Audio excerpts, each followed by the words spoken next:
Good evening, everyone. It's Standard Trading Man on this gorgeous Saturday evening. I'm about to chill out with my wife here shortly, watch a movie, and pop a beer open. I'm sure you guys are probably drinking a cocktail, beer, or wine, or something, smoothing out and getting ready for Sunday and getting ready for trading day Monday. Listen, guys, red days freaking suck donkey balls, don't they?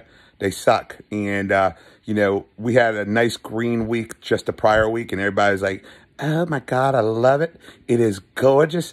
Oh, I'm making so much money. I'm going to retire by the age of 38 years old. And then all of a sudden, it turns red, and you see, like, what the real stock market's like. Well, you know, when the media does something to talk negative about something going on, and all of a sudden, it's like, oh, my God, I'm losing my shirt. Oh, my God, what am I going to do? Listen, guys, it ain't the end of the world, guys. Listen.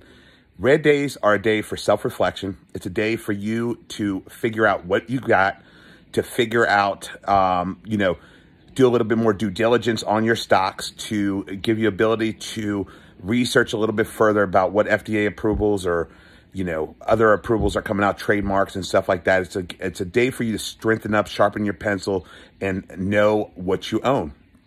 Use this day as a mental health day, not in a negative way, in a positive way, to build yourself up in confidence with what you got, to give you a chance to overcome the red and get ready for the green.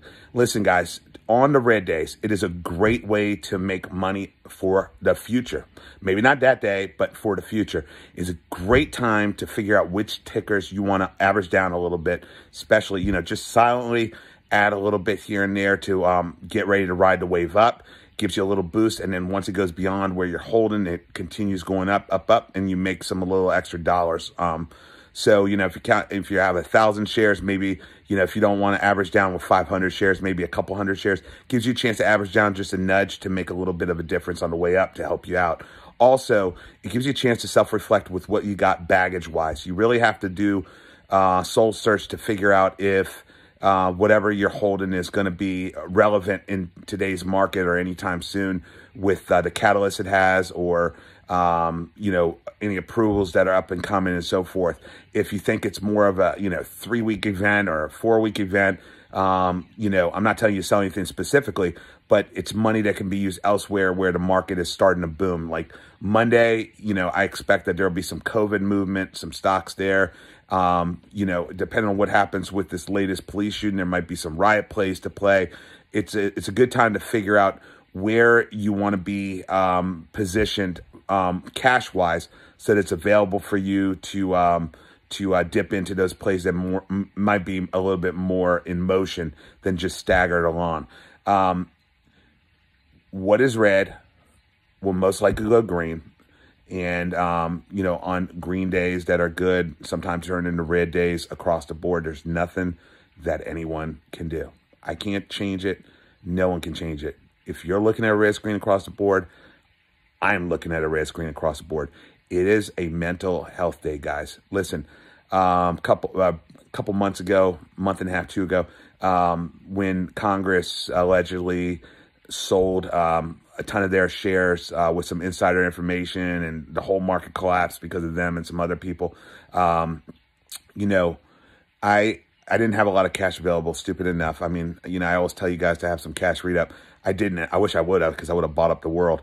But, you know, my account collapsed by, you know, $7,000, $8,000. At that time, I had like 27,000, went down to 18,000. And it really, you know, it was a Debbie Downer. It really was. It, you know, gave me time to really self-reflect with what I was holding, and give myself a little pep talk to realize that, you know, that it was just a red day.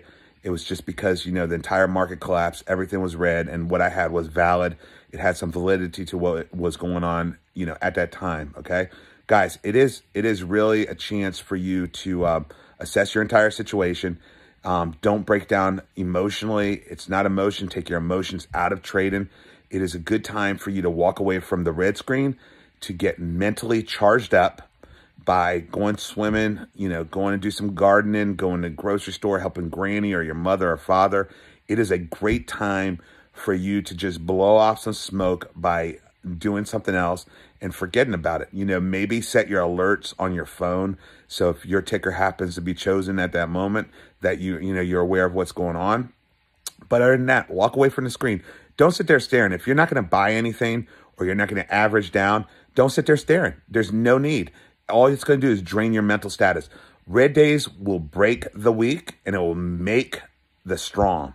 It'll make the strong stronger and it'll break the weak where the weak leaves the market. And this is where red days, you find out who you are as a trader. If you want to be out here making some money, it is a day to self-reflect. It is a day to build yourself up. It is a day to find confidence. It is a day for you to understand what you have and become a believer with what you're holding, or become a believer that, you got to drop off some bags. It is what it is. It happens. And when it's across the board, it doesn't mean that you are holding a shitty stock.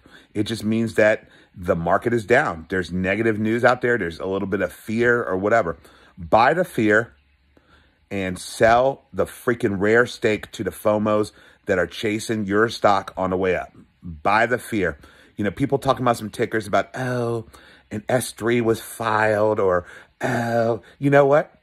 Sell it. Let it go down, because you know what I'm going to do? I'm going to freaking average down to create, and then you're going to be chasing it back up 2 days later. And then you know what you're going to be saying? Who knew? Let's be honest. Guys, listen, here's the deal. Red is going to go green. It is what it is. And if you have a good stock, it's going to go green. Just because it's down for the day and the bears are taking advantage by making money off of your loss or your weakness or your sell-off, doesn't mean that tomorrow or day after or a week later, your thing ain't going to go back up to where it was and should have been and continue going up. All right. So no need to stress out. Give it a chance. All right. One last talk on red days. There will always be an opportunity, I'm sure, a lot of times where one or two tickers take off and everybody wants a runner, everybody wants to jump in. Here's the deal, all right? A lot of these are low floats. A lot of these are micro floats. That means that you go in low, okay? If you go in with 10,000 shares normally, it's a good one to go in with 1,000 or 2,000 shares. If you go in with 1,000 shares, it's a good day to go in with 200 or 300 shares, all right? Ride the wave a little bit, set a plan on entry, and set a plan to exit, all right? Set a plan. Stick with the plan. Listen, don't be the dumbass by selling off and making your profit and then going back in and chasing FOMO because you think it's going to go, up by $5, $6, $7. Even if it does, who gives a fuck? Let's be honest. Who cares if it goes up $5 or $6? You know what? It's better to freaking make $1 on a red day than to lose $10. All right? Don't chase your tail around. All right? No trade is better than a bad trade. No trade is better than a bad trade. Don't let the red days get you down. Don't sell to these bears if you don't have to. If it's not true baggage, don't get rid of it, because tomorrow you'll be chasing that same exact stock at a higher price that you just sold to the bears because it's a red day. If it's a red day across the board, across the board, don't be a bitch and don't start selling out for no reason whatsoever other than, you're just tired of looking at a red screen. All right. If you know what you got and you're strong in your position and you're confident in what you're doing, then either average down, leave the screen, and just walk away. All right. It's either average down, leave the screen and walk away. Or if you know you got baggage, sell it off and forget about it. It's just a no trade day. It is what it is. You know what? Even if there is a runner and you don't feel confident enough in the day as itself, then don't enter. All right? Seriously. It's as simple as that, guys. Listen, there's always money to be had in the stock market. On red days, it's a great day to load up on stuff that is a surefire the next couple of days. But, if you don't buy anything or you don't average down on anything, it is just as good, guys. Remember it. Remember it. Remember it. No trade is better than a bad trade, all right? End the night with that. Have confidence in what you've got, all right? And that's it. It's as simple as that. I don't care about the media Debbie Downer. You buy the fear and you freaking sell the raw steak to the FOMOs, all right? And don't make yourself a FOMO, all right? Talk to you later.